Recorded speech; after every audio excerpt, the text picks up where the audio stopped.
behind us. That's in the wake because now we're going to play for a state championship, and these are the only two standing in Division I. In fact, this is the last volleyball match for the high school year anywhere in the state of California. Palo Alto, of course, wearing the greens, and their nickname is just Paly.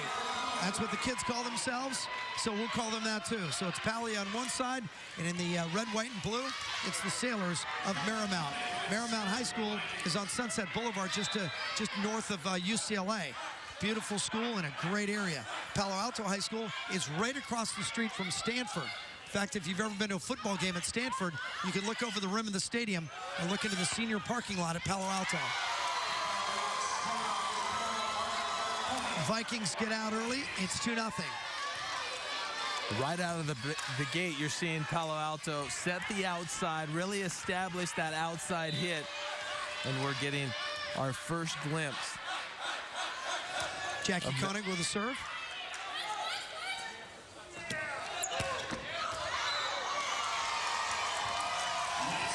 I was going to say, we got our first glimpse earlier of Melanie Wade hit the ball at 6'5". As they have said, she is hard to stop. No one has been able to. It'll be interesting how Marymount plays defense against her. Koenig back to the service line with a 3-0 advantage early on in first set. Division I state championship, Jim Watson, Olympic gold medalist Dane Blanton courtside. Cross-court cutter, and that's dug nicely by Caroline Martin. And it's 4-0 Palo Alto.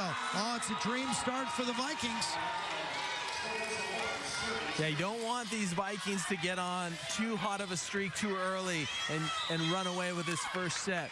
If you're Marymount, you want to settle down, serve, receive well, and put the ball away. Get that first point on the board. Off the block of Palo Alto. Nice cover. That was Christine Irvin with a nice play there for Marymount, but it's not enough to win a point. It's a skunk, 5-0.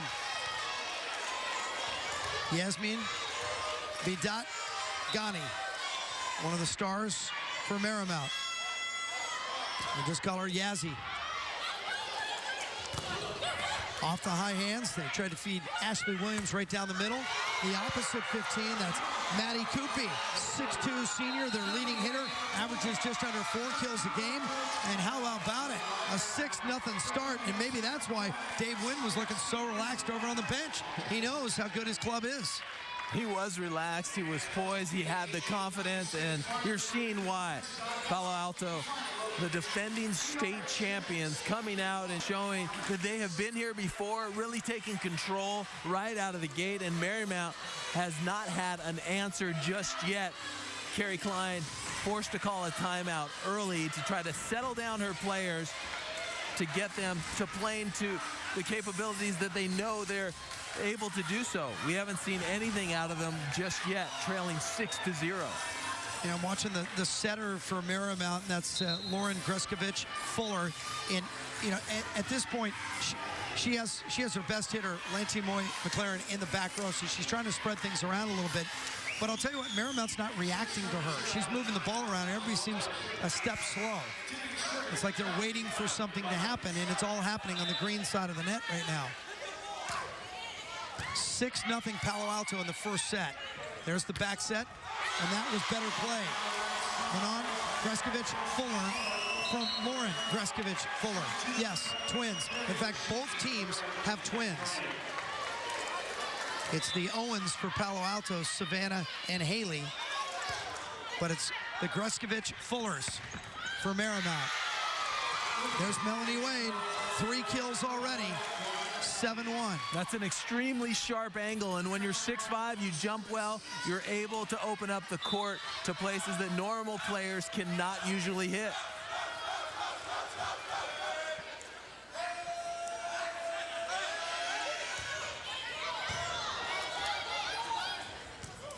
Williams right down the middle, but it was a little bit out of her reach. She didn't get a lot on it. Almost an overpass. Boy, McLaren there, watching it roll down the tape, and Williams can't get to it. Well, we're seeing right out of the gate why Melanie Wade is so hard to defend against. They have a nice block up against her. Here you see she comes around the backside, tips it, but so hard to read when she's reaching so high up in the air. 8-1, Palo Alto.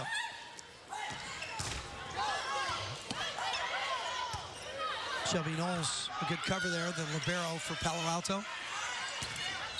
Moy McLaren, cross-court winner. Now they're going to need a lot of that tonight.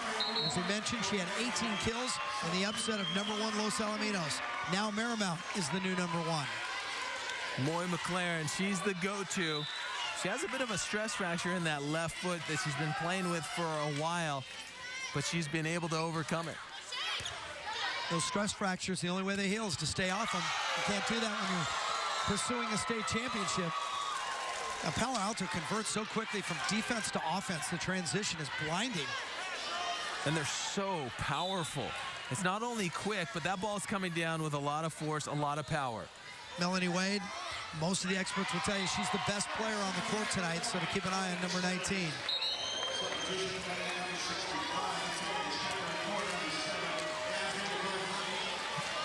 Not the start Marymount wanted. 9-2. Palo Alto showing why they are so dominant.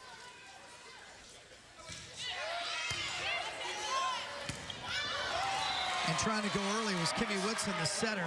She went with the left, but missed long on that one. You know, this is a special group at Palo Alto. In 2009, they won 36 matches. In 2010, 41.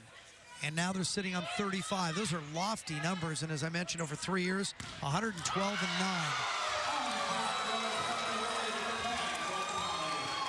Well, she's showing that she can do it in the front row, do it in the back row. It's just pretty amazing what we're seeing out of Melanie Wade right out of the gate. She's dominating, and Marymount at this point doesn't have an answer. 6 kills for Melanie Wade already. She's on pace for 50. And a block. That was Koopy and Koenig.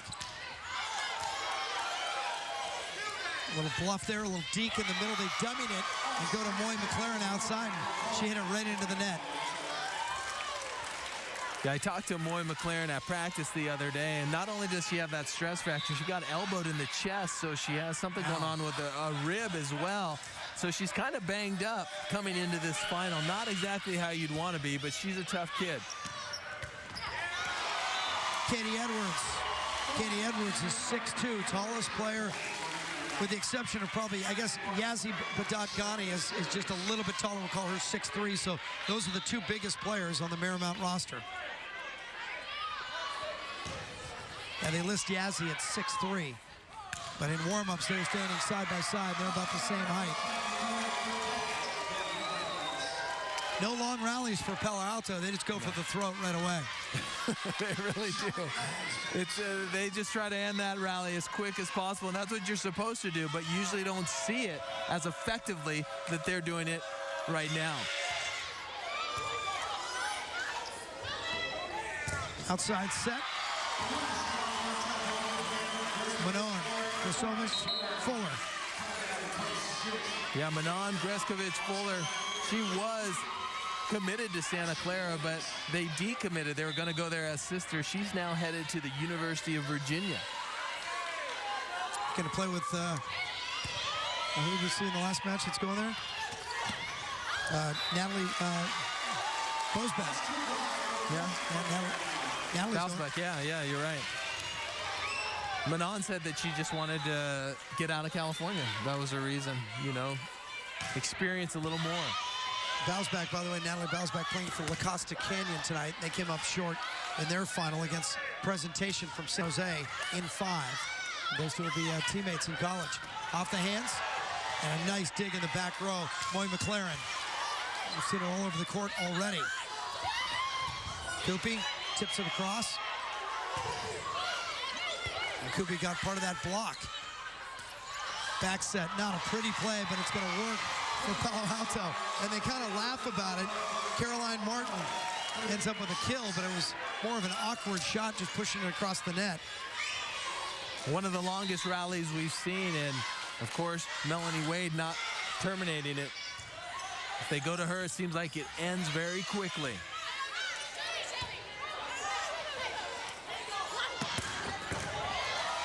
Breskovich Fuller had it back up, and all she could do was try to tip it across.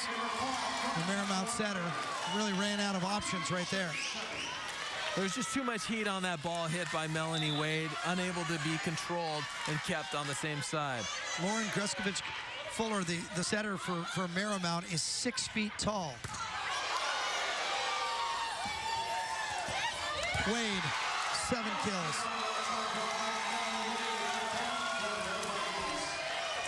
15-7. I don't know what to say about Melanie Wade. Just a dominant force. And in the backcourt, Maddie Coopy playing some great defense at 6'2".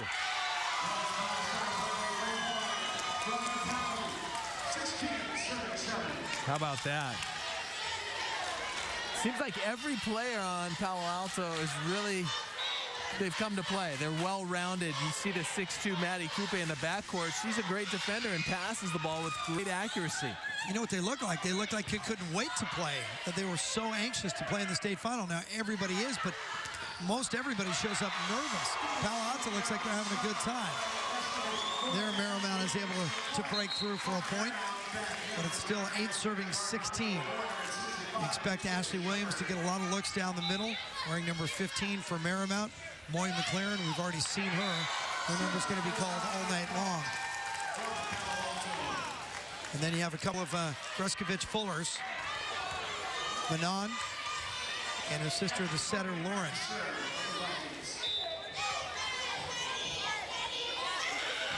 Koenig again back at the service line for Paly.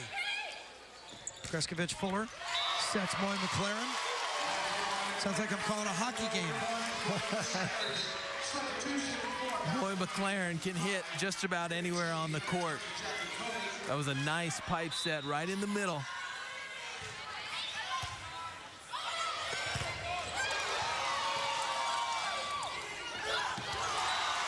It falls. Whitson blocked McLaren, but Marymount able to keep it alive and put it down. They're starting to play a little bit better than we saw at the start of this first set. Definitely not playing quite to their potential quite yet. Coopy out of the back row, misses wide. Landed right at the feet of Kerry Klein, head coach of Marymount. Has over 200 victories. A packed house on both sides of the gym, as you might expect. Dave Wynn for Palo Alto at the other end. Wade, and a double hit on Kimmy Whitson. They got her for a lift. And Palo Alto better be careful right here not to let Marymount back in. As I told you, Marymount has made a habit out of falling behind and coming back to win. Well, then Marymount's starting to settle in. Anytime you haven't played at this level in this type of an arena where it's so heightened, the state championship, it's the last game of the year. Sometimes you tighten up, and it might take a set for Marymount to settle in and start playing to their potential. And it's funny you say that because Kerry Klein, their head coach, when I was talking to her, I said, how'd you beat Los Alamitos? And she said, we settled down.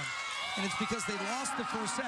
They weren't passing well, a little too excited. After they lost that first game, they calmed down, and then they swept the next 3 games to take down the #1 plate. And now they're wearing it. But you know, people always say it's easier to get to the top than stay at the top. So now Marymount is the target.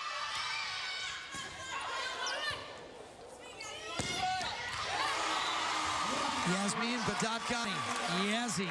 Yeah, she's going to be quite the player. She's only a freshman. She's 6'3", hits the ball fairly high, and she's raw. She's still learning the game. She's got so much upside. Yeah, you can see that she's just going to keep polishing that game, and she's a freshman, so what, 15 years old as Wade? And ran a little slide to her through the middle. Yeah, just like you said, a freshman, maybe 15 years old. Her best attribute is her blocking. She's blocked some of the other stars on the team and really changes the game at the net. And her hitting has come along. There's Wade. Wade's a great server as well. She leads her team with 64 aces. 64. That's a huge number in high school. Whitson didn't realize she was that far off the net, but you're a setter. You got to know exactly where you are and know where the other guys are too. Yeah, you have to be aware of where everyone is out on that court. And that right there It was a very good deceptive play, but she wasn't aware of where that net exactly was. Victoria Shepard to serve. There's Whitson. Nice ball. Koopy. Back set this time to Wade out of the back row. Off the hands of Edwards. Wade's got a bump set it. Koopy. Dug in the back row. Moy McLaren. And she's dug. Shelby Knowles. Down the line and out. Just missed. Katie Edwards. It's a good try going down the line, trying to get outside of Maddie Koopy. But Koopy, she's all over the court. Either she's playing defense or she's at the net, but very active, always moving on her feet. That's out.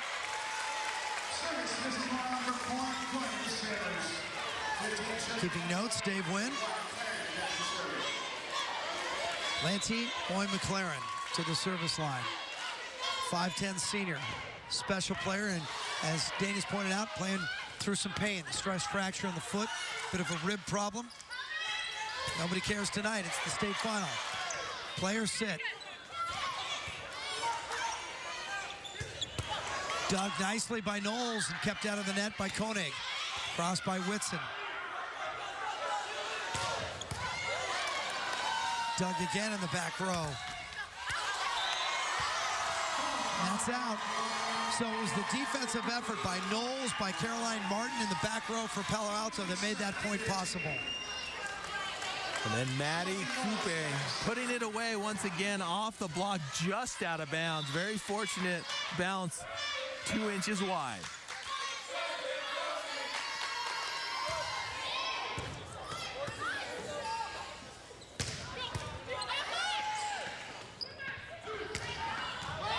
That's in. Palo Alto closing in on a first set victory. 23-15.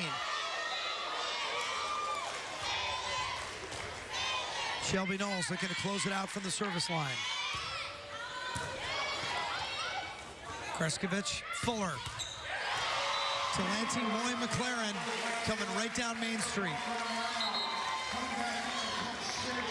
Now this Marymount team is very well balanced. Of course, Moy McLaren is their star, but they have so many role players that are strong. Manon has a huge arm on that outside, swinging with a lot of power, but they're going to all have to play if they're going to take down Palo Alto. Back set to Koenig, but right into the block. Williams was there. Manon, Kreskovich, Fuller on that left side, teaming up on that block.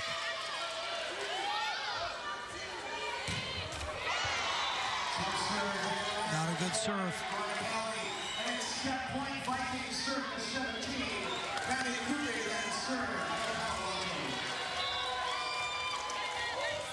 Maddie Koopy's got a tough jump float serve, and there it is, right there, right down the middle.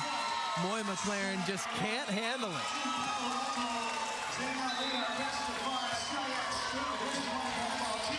(25-17). Palo Alto made that one look easy. Now, we're going to need to see a better effort from Marymount. They just got left in the blocks, and the hole was too deep to dig their way out of. Palo Alto takes the first set in the Division I final.